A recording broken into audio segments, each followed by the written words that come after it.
Made some oatmeal cookies last night. No, nice. They're really good. Just like straight oatmeal cookies or oatmeal raisin, Oatmeal walnut and cinnamon. Oh, interesting. It's very tasty. I made oatmeal cookies with granola before, which It's a sounds good idea. weird, but it actually works really well. I recommend it. They're pretty chewy though. Well, that's good, right? Well, it's good. It's really good. You want a chewy oatmeal cookie. It's got that crunch on the outside and the chewy in the middle. Perfect. Hell yeah, dog. Love it. Love it. It's got a bite of walnut there. Opens it up.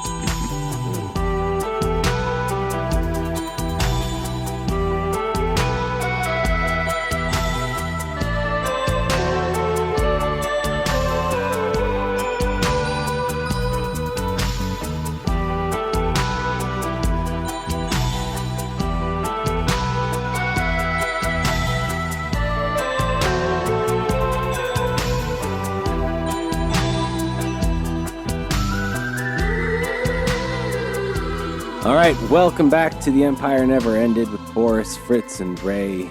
This is the Empire Never Ended podcast show. It is. Podcast show. The podcast program. Program. Yes. No, what? What did you say?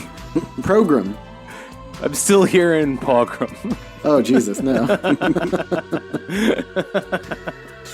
Yeah, we haven't had one of those yet. No.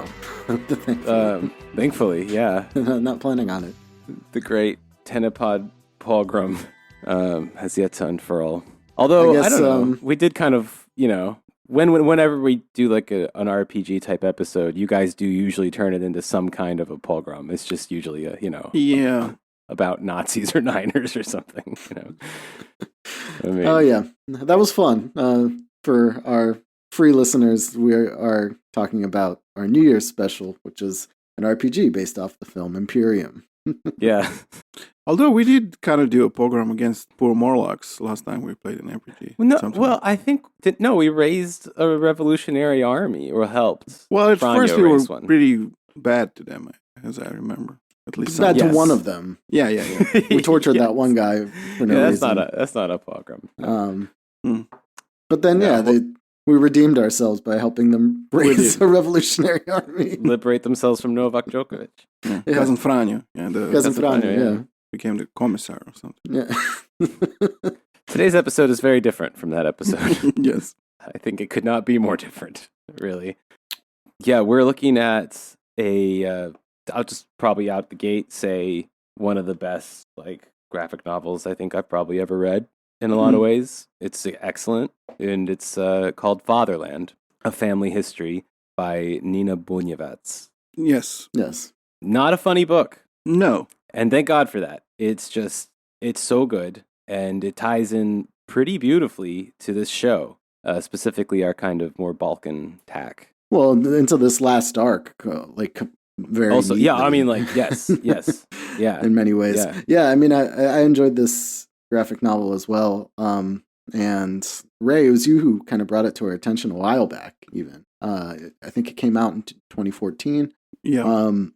And it really fits in, I think, right here in the arc too, because it kind of ties together our last series on SOPO, as well as kind of the early arc in some ways as well. That's true about arc 2. Well, earlier in this arc, and then also arc 2. So I noticed that she kind of ended up doing what we did, which is try to tell one fucking story and then having to go back 200 years to do it. Exactly. Absolutely. Yeah. Yes. And pretty much for the same reason, because, y'all wanted to talk about fucking SOPO lunatics, and we had to make arc 2 instead, And we had to, in order to talk about SOPO, she had to talk about Ustashas and yes, and managed to do it all, in a single book, which is super impressive. Yeah, it's also very beautifully illustrated as well. Gorgeous. I like the style. It's a Pontius kind of style, and also the representations of all the places and times shown are just spot on. I mean, we should just say that Nina Bunjevac is a Canadian comic book artist of Yugoslav origin, and that it's very closely tied to what we were talking about in this arc, because Nina's father was a member of SOPO, And that's what the comic book is about, actually, and how this affected her family. So it's really completely complementary to everything that we were talking about, and it shows the other side, like of everything, because we read books written by two members of SOPO, Father Kajevic and Nikola Kavaja, and this is, something that really shows the things that they didn't talk about, although you can kind of feel it that this thing was going on. For example, the obvious alcoholism that was never addressed in any of those books, although you could just see it there. Yes. And here you really see that the impact of that on their families. I think the whole story about families in general, because all these people do have families. And as we'll see later on in this arc, I read another thing kind of by the child of Ustashas as well, and it kind of follows a very similar pattern too. And you really see this kind of like how people involved in this movement had very troubled family lives. And like really kind of tragic stories ultimately. Yeah. And we've often wondered on this show about these people's families. We often return to them. And this is super interesting because this is actually from the perspective of this person's family. Yeah. Yeah. I mean, I think way back when, right, we did one about, we read, I think, William Luther Pierce's sons, parts of his sons. Yeah, I think you read that one. I read that. Yeah. I saw some interviews, but yeah. Which, of course, is very different, but there are common threads there. Yeah, with a lot of our people. I wish I had this comic book about more of our characters, but it is really interesting to see like fucking Father Kajevic's face pop up in this, and Kavaja is like really well drawn, and it's I don't know, it's good. It's very insightful. So let's get into it, huh? Yeah, definitely. So the book is broken up into two main parts with kind of two subcategories in the second part. The first part being called Plan B, and that kind of sets the stage for like the story to come. So the book opens. Maybe we'll just give a quick synopsis of part one. But the book opens with the author talking to her mother in present day, and trying to show her like pictures that she printed of Google Maps of this house that they lived in Welland, Ontario. They're currently in Toronto in this scene. Yeah, they're currently in Toronto in this scene, and the mother clearly has suppressed all of these memories. Like she's saying that she doesn't recognize the house. She doesn't know what she's showing her at first, even though this is the house that they bought and lived in the 1960s and 70s. And that kind of this issue of suppressed memories leads you to think of, well, okay, what's she suppressing exactly? Why? And she answers that question rather quickly, because then it goes back into a flashback to Welland, Ontario, back in the 1970s.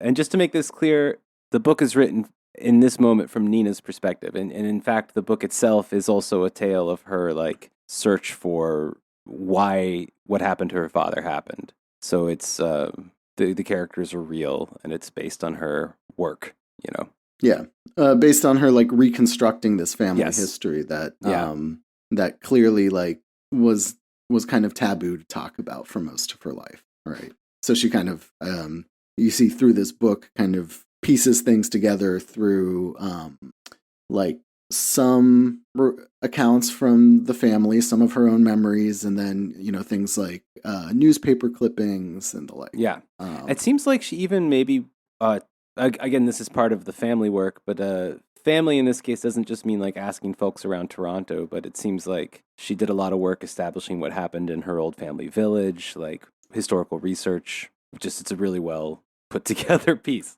Yeah.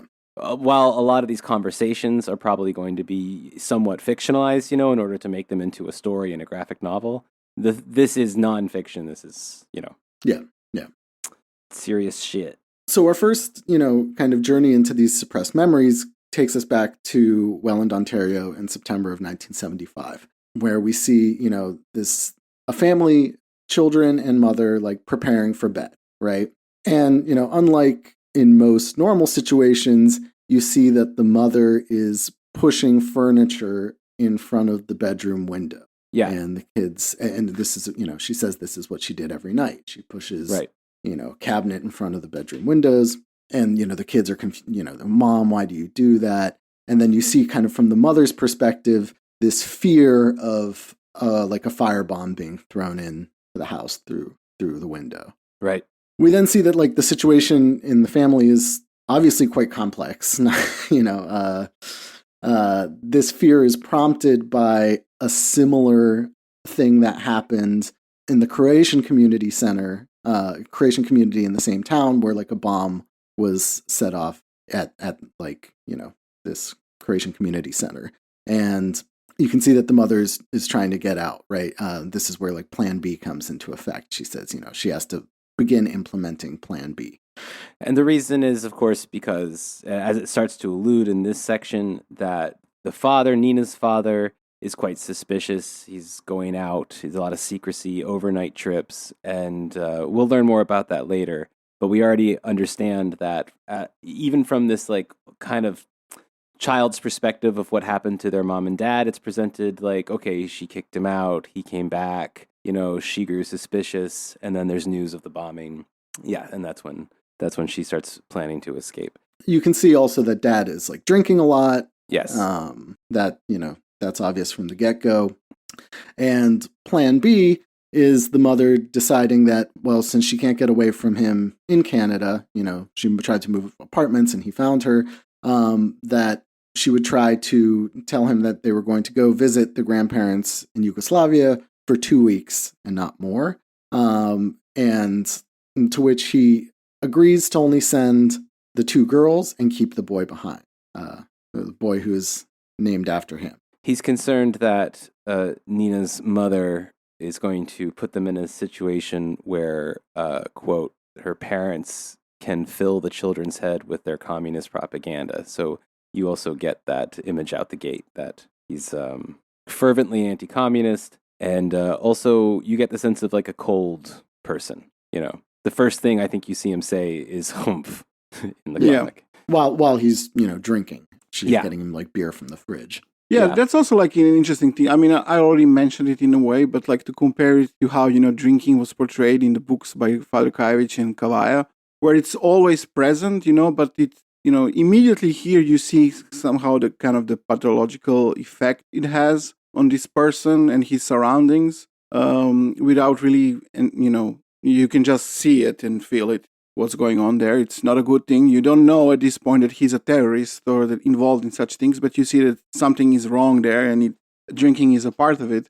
And then how completely, both Father Kajević and Kavaja, who are different people to each other, are completely blind to that aspect of their lives, at least when they talk or write about their lives, And okay, Balkan people drink, I drink, but, when you're constantly drunk, and you're not even trying to, but you're like, and you write about it, and you mention it, but you're not aware, that's what's happening in an autobiography that you wrote, that right. On every page you describe what you're drinking at that point, and you also describe, how you are planning pretty, horrible, violent actions that they do, like jumping through a window of a house and pouring a, like canister of gasoline there, and then also killing a dog in the yard and so on. And doing all of that while wasted, and not realizing that there is any really connection between these two things. Or many, many times when they, comically were not able to kill Tito after they tried so many times and made plans and so on. So it's, this is like really interesting how, this just from a perspective of someone, who comes from that family, she can see what's going on and portray it in on one page on a comic book. And you can see that more clearly than these men who wrote, 300 pages books about their lives and just don't see that aspect of themselves. The art helps a lot in that regard too. I mean, she does a very good job. I mean, it's all light and shadow work, and really and also good. Those guys, not only are they unaware of their problem, but there's absolutely no self-reflection as to how that might affect their families. Which Kavaja had a horrible relationship with his family. And Kajević doesn't mention them basically. First time he mentions his son is to tell us that he got like his dad, he died in I don't know what kind, in an accident, I guess, or something. I don't know. We didn't know that he had a kid before that. Right. So clearly other things take precedence, both their movement and seemingly alcoholism. Yeah. So then it takes us to Zemun in Yugoslavia, in Belgrade in 1975, and it becomes clear that the family's not going back, right? She establishes a pretty complex relationship that her grandparents have to her father, and that they don't like him at all. Right. They refuse to speak his name even, and we find out later kind of more about why this is. But, I will just mention there are some kind of cute things interspersed there of like the kids coming to Yugoslavia and being like, do they eat peanut butter here? Well, we have, all these things like that we have in Canada over there. And so you see this kind of balance that she's doing there between kind of like the obviously carefree childhood things and then the really complex relationship that her mother has to balance out with her, with the grandparents and talking about her husband, the father. And, we also then find out that, the grandma was a partisan, right? She doesn't like Peter, Nina's father, because she says, I gave 3 years of my life fighting the Germans and the likes of him. Yeah. She'll say this in front of the children, too, very openly. She'll call their father a murderer and stuff like this. And well, as a communist and a partisan would, I guess, for a person who's like that, and maybe from that generation, they were not maybe able to see that this is like all the psychological dimensions, especially for a child. They were more like strict. Okay, that guy is a traitor. We killed people like that, and so that's what it is. Mm-hmm. Yeah, mm-hmm. And it's again this kind of child's perspective that you get in this section is just really effective too, because we read these conversations as the child overhears them. And it's her older sister in this case, Nina's older sister, Sarah, in some of these cases, when she'll be something as mundane as icing a cake and getting a haircut will be paired with, saying that your father's a cold-blooded killer and we don't talk about him and shit like that. Yeah. Yeah. Yeah. So a lot of there's, this will become clear the further we go, but this graphic novel is also very much about trauma and intergenerational trauma. Absolutely. And you can see it just being passed around in almost every page in some way. It's really, really, compelling. Yeah. So this is when we find out that her father is killed, and it happens in a kind of interesting way, right? They get a telegram, just informing the mother that Peter was killed in an explosion. Their son Petey is with so and so. And to come back to Canada immediately. And it was only like a few pages later, do you actually see a newspaper clipping from a Canadian newspaper that explains what happened, right? It says three men were killed in a bomb in a garage to avenge the killing of Dragiša Kašiković, which we talked about several times. Yes, so they died accidentally, like their own bomb exploded. Right. And that, it was revealed that they were part of this network that was planning to bomb like Yugoslav consulates around Canada. So this is SOPO. This should be very familiar to us at this point. Yeah. after Kajević and Kavaja. But like, it's interesting in general too, to see kind of the people that don't get talked about from SOPO as well, because this guy's name never really came up when you read things about SOPO because, he died preparing an action, right? And it's not clear whether he did any before that. It's assumed that he did, but we don't know about them, right? So you kind of see what that looks like from like the lower level operatives in the organization compared to like Kavaja or Kajević or somebody who were there like foundational members, right?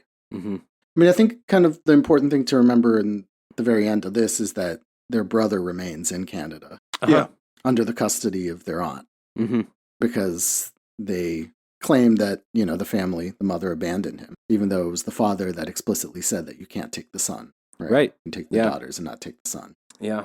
Also, and it was, I guess, law that she had to have the father's signature to take her own son on the plane at all, Right. So there's also she was also prevented from caring for this kid by the state in that way too, just from like latent patriarchal fucking nonsense, you know. Right.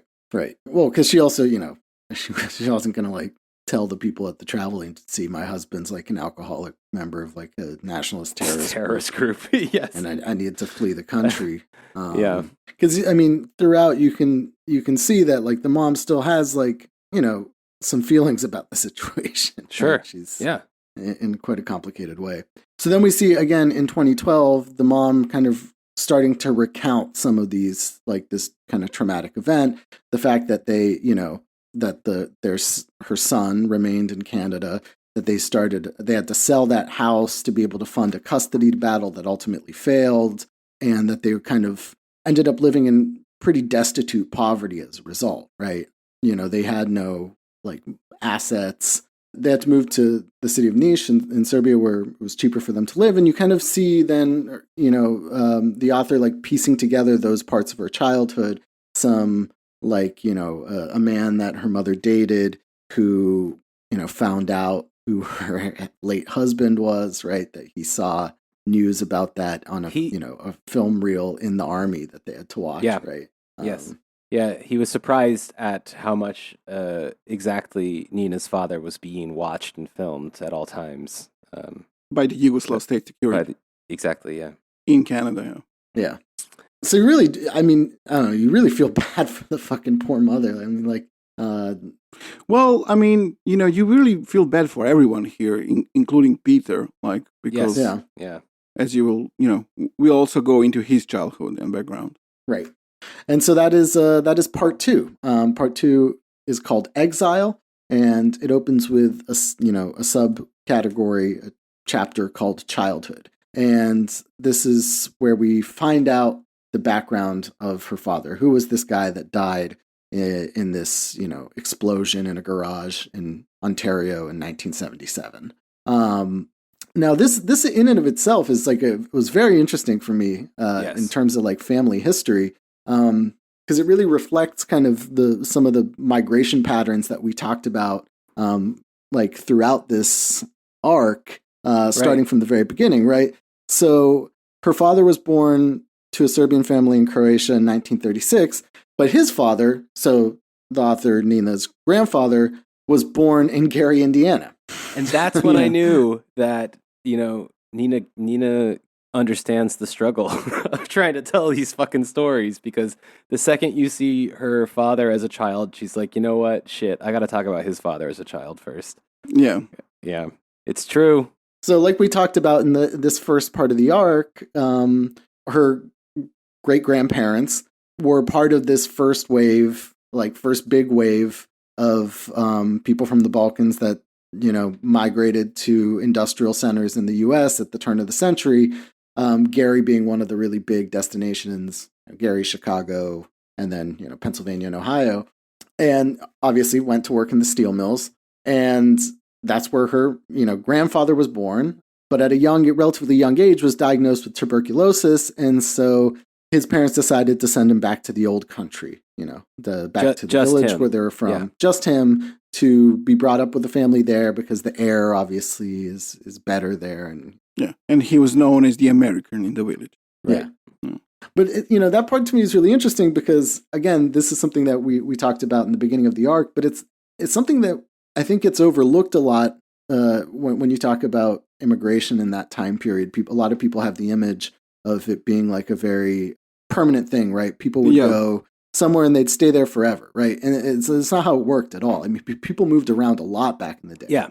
And people, for example, were born in the United States and then moved back to places like Yugoslavia, or, anywhere in Europe, or, went on to a third country or whatever.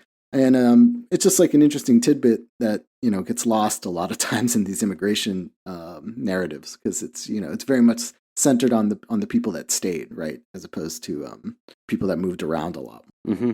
And so this is an interesting case, right? So he comes back, this kid born in America, and comes back to live in this small village in Croatia, where majority of the adult men have left to go work in steel mills and coal mines in the U.S. and Canada. which she mentions as well, right? So it's it's this interesting dynamic even in those villages, right, where like everybody's pretty much dependent on remittances, on this money. Everything, only people's homes are being built by money sent back by men that left to go work in these mines. Yeah, to come back, God knows how long later, and as she points out in this, not recognize their spouse, and right. And in the context of her great grandparents, they never fully came back, right? Uh-huh. Her grandfather is known as like the American in the village, as Ray mentioned, and becomes like the town drunk, right? Like an alcoholic. Nevertheless, still manages to get married and have a child. So her father, who's born in 1936, which is a pretty crappy time to grow up because, as we know, and as many times in this show when we talk about the region, 1941 rolls around and then, a whole lot of things change for them. Yeah, but, her father grew up in this, she points out, highly abusive household. It shows her father's father beating her father's mother, tossing her off of a hayloft. Pretty horrible home environment for him, despite, it also, us also leading to the 40s, yes. So it's just bad on bad here. Yeah, rough life for all those people, those villages. So then 1941 rolls around, and Nina does what we did and has to try to explain first Ustashas and Chetniks. Yes, kind of from the get-go, the Axis invasion. But Nina goes even back much more than we did. She goes back to when the Slavs settled the Balkans, like in the 7th 600 AD or whatever. Which is like, we stopped mostly at the 19th century, I think. Yeah, I thought that was an interesting addition too, right? We did the old, what did we get in there? What was it? The Triboli? What was that? We did mention the Tribali, We had our own deep dive path. Yeah. It's true. We did not talk about Perun, the Slavic god of thunder, coming to be replaced by Saint Elijah. Yeah. we did talk about Mara though. Marina. We did talk about Marina, but that's the extent that I think we talked about Slavic paganism. No. Yeah.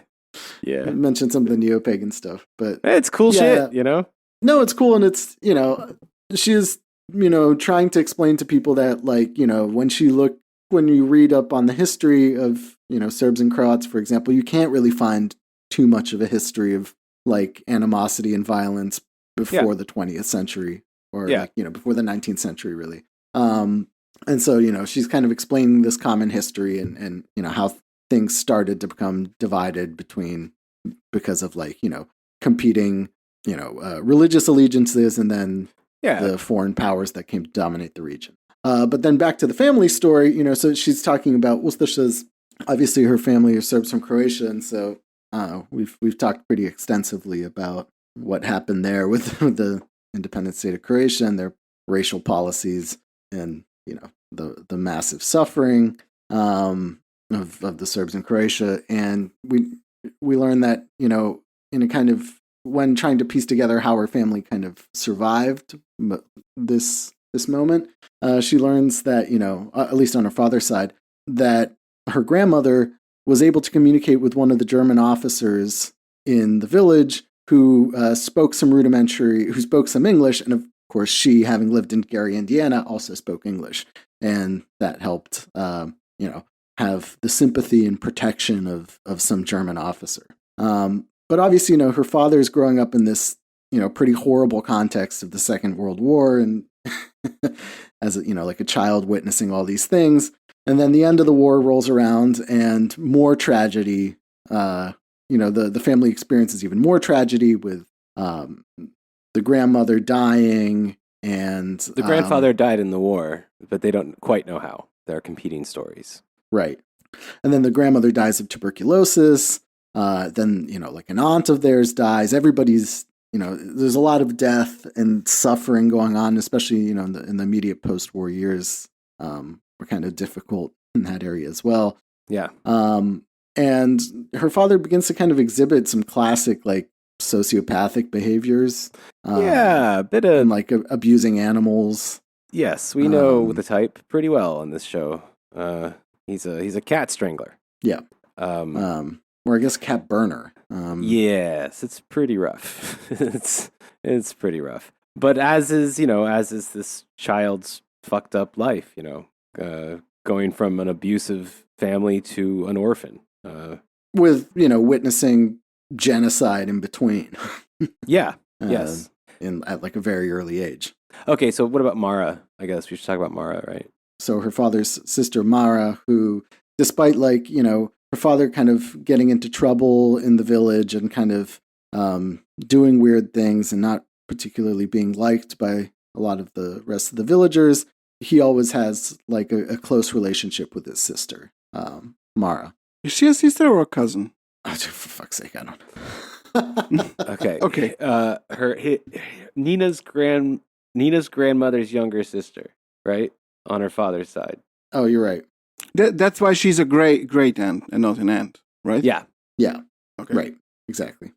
So at any rate, Nina's great aunt Mara is like Boris said, the only person to really care for him. But they show this also through like physical touch. Like Mara talks to him face to face, sits down with him, holds his hand. Like shows basic human kindness, stuff that he almost certainly didn't get at home, and certainly not after his parents died. So yeah, it's a very strong bond that they have, which makes it all the harder when Mara leaves in 1949 and leaves him kind of alone in this village until he gets sent off to military school in Split. Yeah, and he gets sent off to military school because he's a troublemaker, right? And the great grandparents are like, okay, well, maybe the army will sort him out.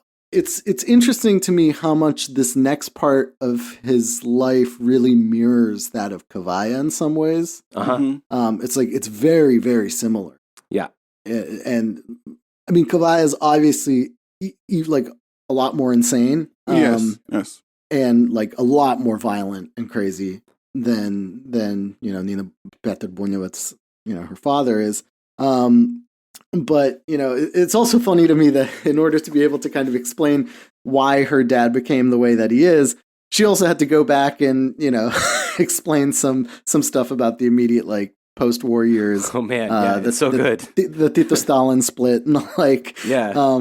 Because, another, like, an interesting part about, like, even just her individual story is, again, she's a person born in Canada who then moves, back to Yugoslavia at a young age and is raised in socialist Yugoslavia, right? And so she has this, she's, recounting her, childhood, how, she joined the Pioneers, the year that Tito died, grew up reading, Western comic strips and listening to pop music and all that other stuff, this kind of typical, like, golden age Yugoslavia kind of stuff. Yeah. This narrative, this, like, carefree life of people in, like, 1970s Yugoslavia. But then it's like, well, it wasn't always that way, and takes it back to like the post-war years, like the settling of scores during like the immediate post-war period where there was, like a lot of like state terror going on. How like people would and like settle any kind of score by like, snitching on their neighbor and having them, executed or have, whatever. So I thought she did a pretty good, like, very succinct job of that. I gotta say, like, it's done rather well. And it was cool that a lot of these critiques came out of the mouth of her grandmother, the partisan, as well. Right. Her other grandmother on her mom's side, who was a partisan. Yeah. Right. Who levels like the same kind of critiques that a lot of people of that generation did. Like, that was people in the partisans who were believers in that, like, fought for different ideals than what was like kind of manifested in the post-war years with this new elite, in which she then introduces Gilas, who we've also mentioned a few times on the show as well. It really checks like a lot of stuff from this arc, I gotta say. Yes. Yeah. Listeners to this show, I think, would get a ton out of this book. No, I recommend it for sure. But we then see that her father, while in like in the military, develops a sympathy for Gilas. Gilas, who was like a very high up communist in the Yugoslav system, but who became a critique of that system and then ended up in a jail and being a dissident. But it's interesting that, the way he criticized that system was basically from some kind of a leftist position. I mean, he was also kind of I guess we would call it reformist. He wanted some kind of a reform on the political system there, so that he had this strange idea of having a kind of a socialist two-party system with elections. But which, ironically, that would probably make it more stable, that system. But, but he also had this kind of critique that, and as we mentioned before, that a new class society was established in Yugoslavia, and that the bureaucratic, structures of Yugoslavia became the new ruling class, which was, in '68, for example, called red bourgeoisie and so on. And he was a critic of that. And it's interesting, that Petar Bunjevac was a sympathizer of that kind of critique. He was not originally like a Chetnik or a monarchist or something like that. Right. He was that, and not only him, also like the family, the partisan grandmother that we met, the mother of Nina's mother. I think that family was also, they were also sympathizers of Djilas. So at that point, they were kind of thinking in the same way. And that wasn't, it wasn't too uncommon. Djilas's trajectory became rather different in that, like, he did start, he was jailed and, a bunch of times and faced pretty severe repression. He ended up, like, kind of publishing in all kinds of weird dissident journals, right? Ranging, right? Like, he came from this left critique initially, but then, like, American right-wingers picked up on him a lot. We talked about him in the Slobodan Drašković episode, sure. And back in the Birch Society thing. There were, like, American right-wingers that would, republish his critique, kind of not acknowledging where it was initially coming from, what position it was coming from, and that angered Drašković a lot. But this kind of like left critique of that system wasn't uncommon at the time, right? When we have also like 1968 protests in Yugoslavia, which although Djilas was much before that, so that's much before that. No, this is the 50s we're talking about. But I'm saying, like, that kind of sentiment wasn't uncommon at all, which is kind of interesting, rather unique in some ways. Not totally unique. There was also similarly in Czechoslovakia some kinds of ideas like that, but you're right. It is interesting that that's where, where his dissidence, where he starts to become like a dissident, and which, ends up sending him in totally the opposite direction, right? So he is arrested basically for getting caught writing Djilas propaganda, although they ended up sentencing him for possession of foreign currency because he was getting, these remittances from his family in Canada, which, a ton of people were getting at the time and not getting, in trouble for. In fact, like, the state depended on that in a very major way, especially like at this period of time when they were more isolated before, they received a lot of assistance from the West. Like, those kinds of remittances were a big deal. But, for this, a relatively minor act of, writing pro-Djilas graffiti in the barracks or something, he gets sentenced to 3 years in prison. And then, kind of like, much like Kavaya's narrative too, prison never does great things to improve your opinion about, like, the people that put you there, I guess. And that's obviously the case with him as well, because 3 years is a while too for that kind of thing. So when he eventually gets out of prison, he reunites with, like, Mara, his family, who, inform him that they're planning on emigrating to Canada, and he decides to sneak across the border and leave the country, which, in our couple border crossings that we've talked about in the SOPO episodes, his is a lot more like Kajević's than like Kavaya's, in that it kind of went without incident, as opposed to Kavaja, who, like, killed people in his first attempt. And got into, like, gun and bomb battles. Well, the reason why Mara's moving to Canada is also a pretty traumatic one. Right. Mara was visiting him in prison all the time, but she had to leave because she got knocked up out of wedlock and abandoned by her people because of that. Right. Which is fucked. But Peter was loyal to her. Yes. Yeah. I mean, really, like I think that's a really important part of the story is that like it really makes you wonder if it wasn't only Mara that was talking to him face to face and like holding his hand, you know? Yeah. Like he clearly can be okay with someone, you know? His humanity is there. It's just been brutalized. Yeah. So once he gets out of prison, he goes to he's held in one of these like refugee internment camps in Austria with none other than Nikola Kavaja. Kavaja, yes. I mean, these camps are really important places in this arc. We've talked about them a lot, and we will continue to talk about them as this arc goes on. But it's interesting again, like how much his story was like Kavaja's, and you can see, and this is even before Kavaja turned into the Kavaja that we know him as. Yeah, he had just gotten. This is also when he had just gotten out of prison. Yeah, so they had both gotten out of prison at the same time. Both were kind of Kavaja's case is a little bit different, but like, they both kind of, as she said, had a similar bone to pick, and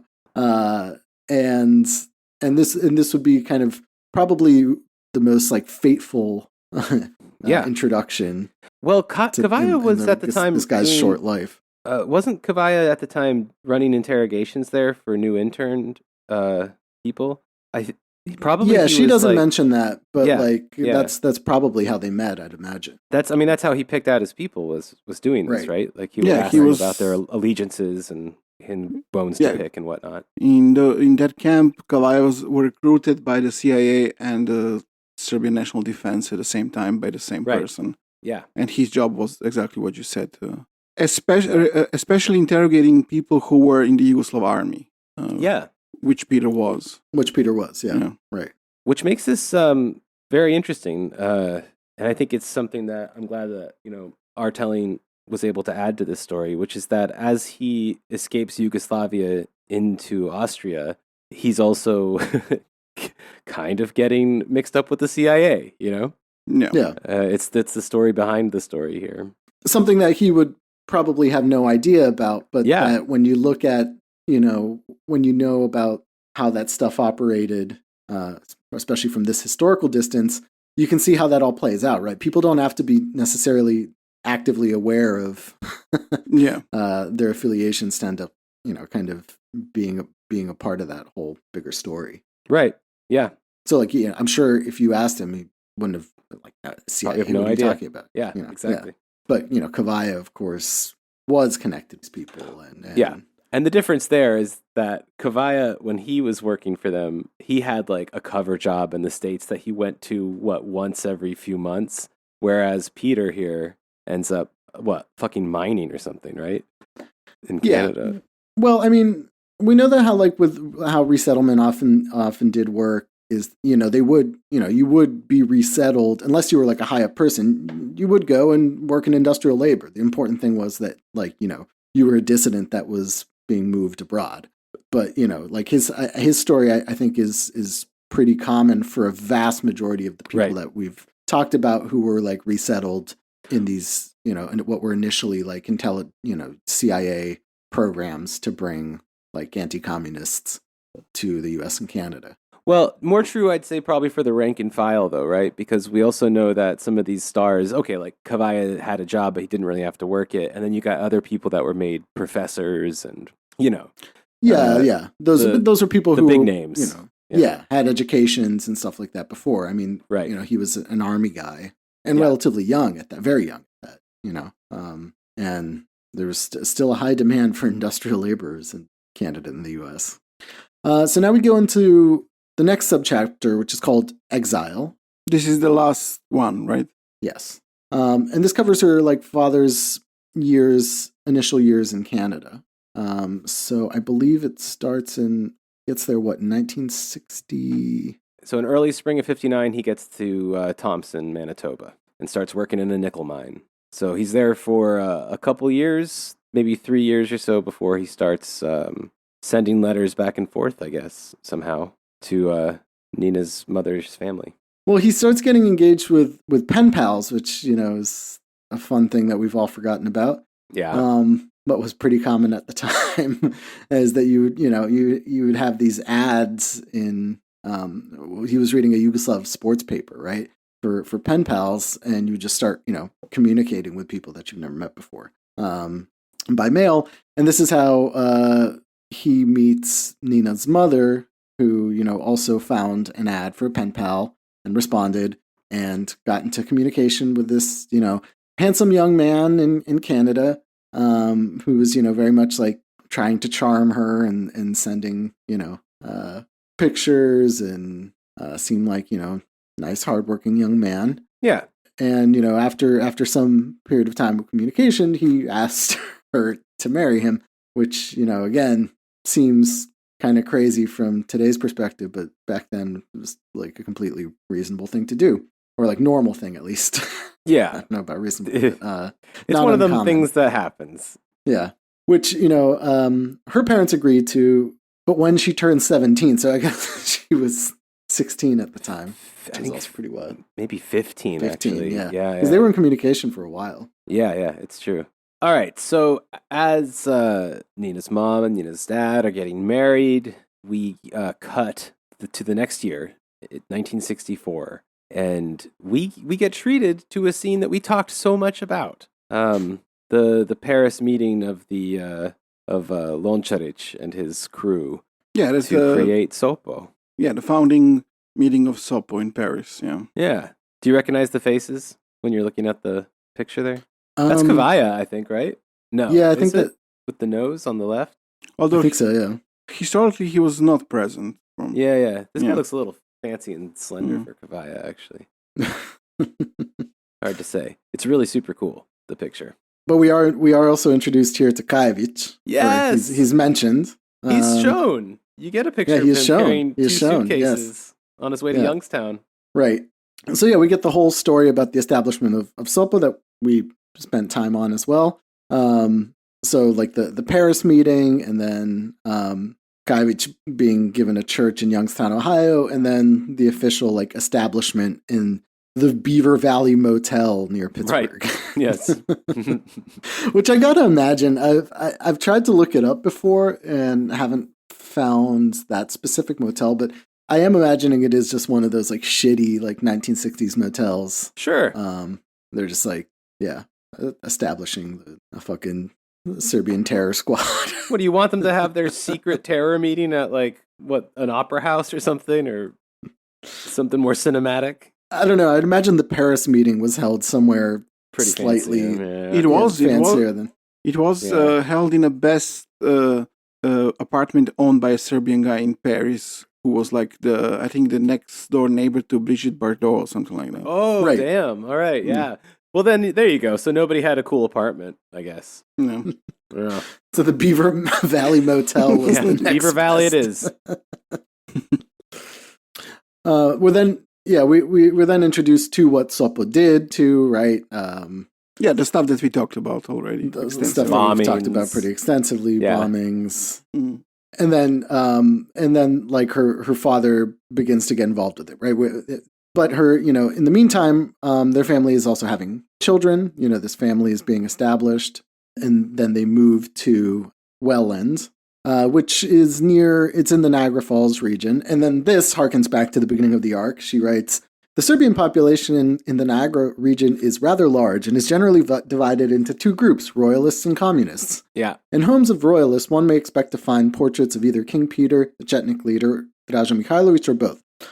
Those still loyal to the party cause would proudly display the portrait of Tito. My father joins the first group. So this is, again, this is the first few episodes of this arc as well.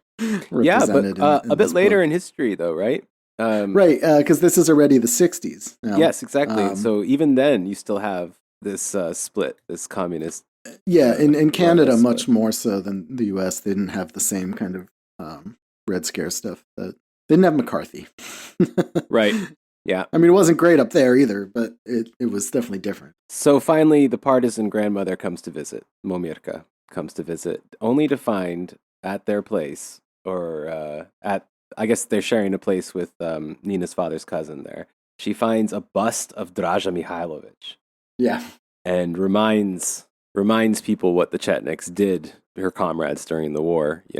Nina illustrates this quote, shaming of the partisan horror ritual, where they would shave women's heads and torture and beat them to death. And Momirka, she's from that exact generation, and here her daughter's moved in with these motherfuckers. Yeah.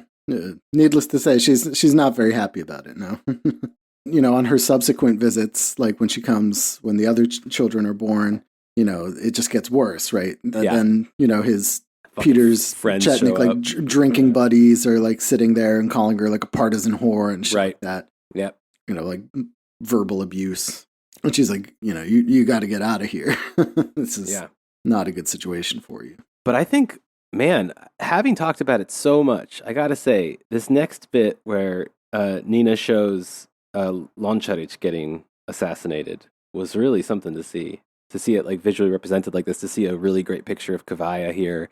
Yeah. She did a fantastic job sort of bringing out the drama, because, we're usually good at bringing out the comedy. I feel like hopefully, I don't know. We need a Nina here, Yeah, it is pretty compelling. Fucking brutal. Yeah. So she shows Lončarić getting assassinated in 1969. She shows the SOPO kind of restructuring around Kavaja, who joins at this time too, she says. And Peter falls in with Kavaja and this like post Lončarić SOPO group. Yeah. And then it kind of loops back to the very beginning of the book, to the storyline that we start with, right? Which is like the family in Welland right before they fled, right? But now you understand like kind of the broader context behind that, and you see it a little bit more in detail, right? So when the mom tries to leave and Peter finds them, you kind of get that in a lot more detail. Yeah. Also, Peter's people around her, she has a problem with Peter. She wants to talk to somebody about it, but everybody's telling her to suck it up, like he drinks because he works so hard. Because Mara, from before Peter's only, bond in the world, moves to Welland also, is at the house all the time, kind of guilting Nina's mom. And, you see this situation becoming very, very claustrophobic, very suffocating for her. Right. And you also get more details about their correspondences when she finally did go back to Yugoslavia, and, all the difficult questions that came up, right? Like, him claiming that he has no other option, he's too deep, he can't get out of it. Yes. And her telling him that, he can, he doesn't want to. It's illustrated in this really interesting way of, Peter and Petey, Peter Jr., kind of by his side while he's typing the stuff at the typewriter. There's like bottles of liquor around them. Right. It's pretty like poignant imagery. Yeah. I think. And he starts losing his shit. Like he starts hearing things. He attempts suicide. This is Peter. Writes the names of his family in blood on the bathroom wall as he cuts his wrists, but he doesn't die. Yeah. You kind of, like we assume this kind of thing is going on when we read not just about these SOPO guys, but about a lot of our guys, that their lives are just fucking horrifying. Yeah, but it's really and something that they don't talk about in any of their biographies. And exactly. But that, certainly happened. Yeah. More often than not. Yeah. Like I said, we'll do an episode later in this arc with a kind of Croatian equivalent of this as well. It's really remarkable how similar some of these things play out. It's horrible. It's horrible. It's a horrible way to live and die. You know what I mean? Yes. Yes. Yeah. Speaking of horrible ways to die. Yeah, like it shows Kashikovic murdered and with his kid, and then kind of this is what it's all building up to is the fateful moment in that garage in Toronto. Yeah. Yeah, so they plot to get revenge for Kashikovic by blowing up. What did they want to blow up? Embassy, I guess, right? Yeah. Yugoslav consulate in Toronto. Yeah. And so Kashikovic dies, they decide to build a bomb, the bomb explodes, and Pete dies. And I don't even want to talk about the ending, man, because I will cry. I'm telling you right now. I can't look at the last couple pages of this thing without tearing up. Yeah, people should definitely read this comic book, even though we we didn't spoil it. Okay? No, it's impossible to. We told you like what happens, but that's not really the point so much of the comic book. I really had a strong emotional reaction when even like just when I started reading it. It was pretty hard. Yeah, but it's very, very good, and for that reason, you should really read it. Yeah. I definitely recommend it. I would love to talk to Nina Bunjevac at sometime. Absolutely. Oh, definitely. Yes. I think she would be a really interesting person to talk to. For very many reasons. Yes. Yeah, she seems pretty cool. We saw there's some interaction that she had with a Chetnik guy in Canada, but like an established kind of a respectable, I guess. I think vice president of the Chetnik Association of Canada. Momchilo Dobrich is the name, I think. He wrote some books, historical ones, and he wrote to Nina. And this kind of it was not a rude letter, but it was very kind of pretentious and talking down to her, criticizing. Like he said something like, how he liked the graphic novel and he's so glad that someone is being so successful in Canada who's of Serbian origin and oh my God. So on, things like that. Hey, way to be Serb. Yeah. But then lectured her on how she portrayed Chetniks and, how this is like just, probably said something how she was influenced by the communist version of history and how, all the phrases, Draža Mihailović was actually an anti-fascist, the first guerrilla of Europe, whatever. Right. He brings up that he got the medal of whatever, the Congressional. It wasn't a fucking Medal of Honor. What was it that he got from the U.S. Congress? Chetniks love bringing that up. Yeah. And how he would like to talk more with her and like just lecture her on Chetnik history, basically. Oh, who wouldn't love that? And then Nina replies, and she's really, her reply is very good because she really, she starts basically lecturing him, going deeper into history, like we talked about already. Yes. She talks a little bit about the 19th century and things like that, and how she views this history, but very briefly, and says how she doesn't really identify with the Serbian cause, and if there is a group that she identifies with, is like the misplaced children of Yugoslavia or something like that. Yes. Who live, all over globally. And you should read that reply. It's pretty good. And I'm kind of surprised that the Chetniks actually put it on their website. So right, because she fucking toasted them. Yes. Because both the original letter and her reply are available at generalmihailovich.com. Yeah. Wait, wasn't there also a review by one of them that said, I didn't read it, but I know that it's bad or something? I haven't read this book, but I knew it was important to respond to, I think. Yes. And that was also on one. Was this also on generalmihailovich.com? I think it's all part of that page. Yeah. Uh-huh. Because I think you have the person who made the page itself, and then you also have the letter from the idiot. Is that one really cracked me up? Because it's just, what are you doing? Yeah. Yep. Yes. Yeah. They're so like hypersensitive, those like the Chetnik diaspora people that literally any mention. This is a person whose father died in SOPO. Yes.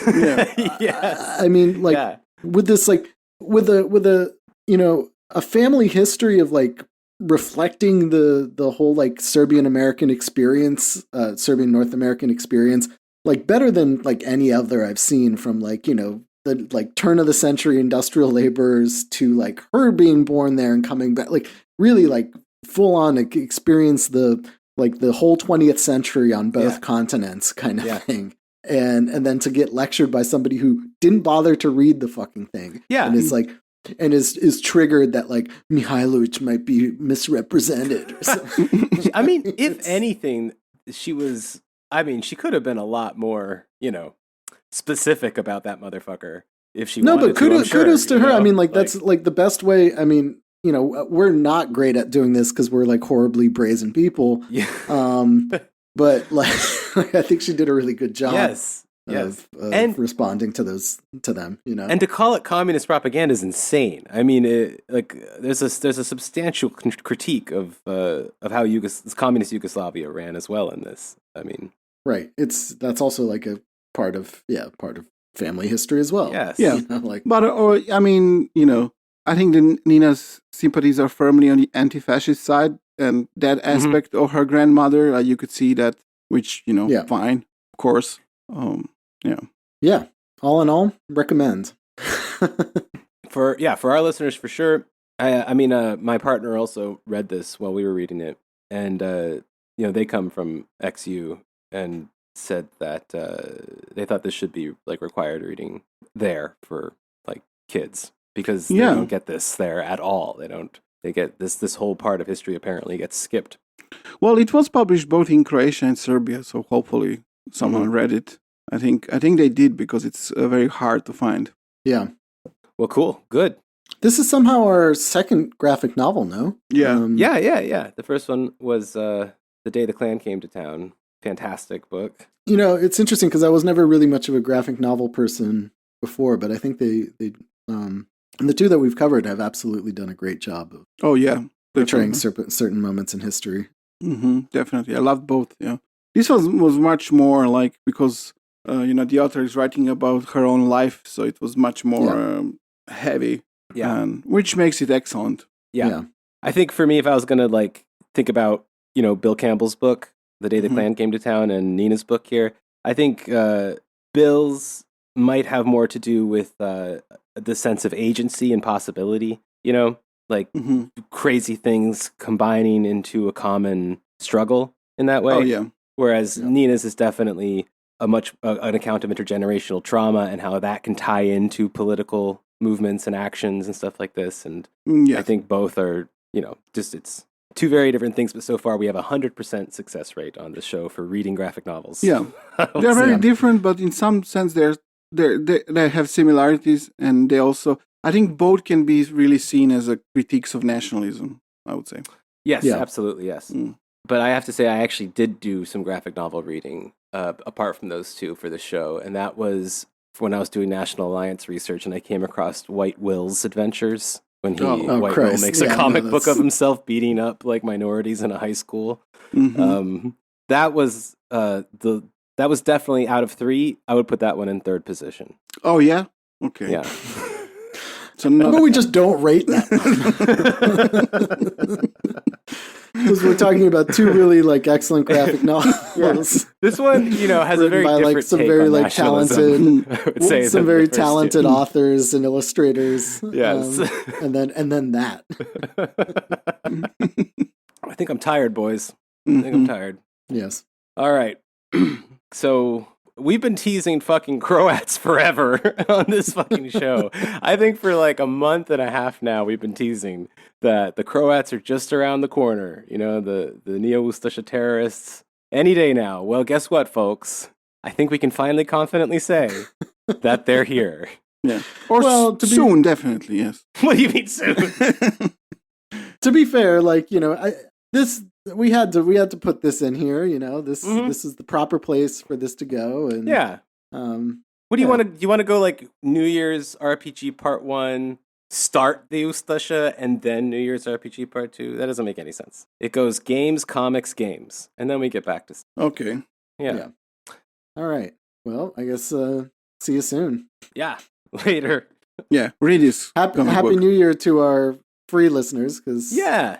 Happy New Year to you guys. Yeah, we didn't. Did we say that? No, we didn't. Oh. We did it, but on the the other episode. Read Fatherland could be the slogan of our podcast. That's our Read Siege. Read Fatherland. Yeah. I mean, another horrible comparison. I'm so sorry. Yeah, but that's what happens when we read things.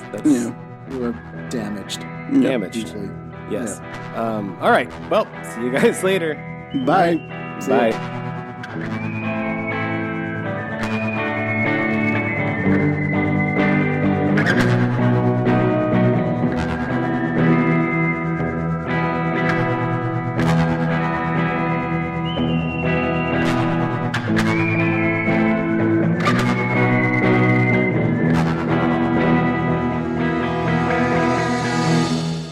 Hey there, Fritz here from The Empire Never Ended.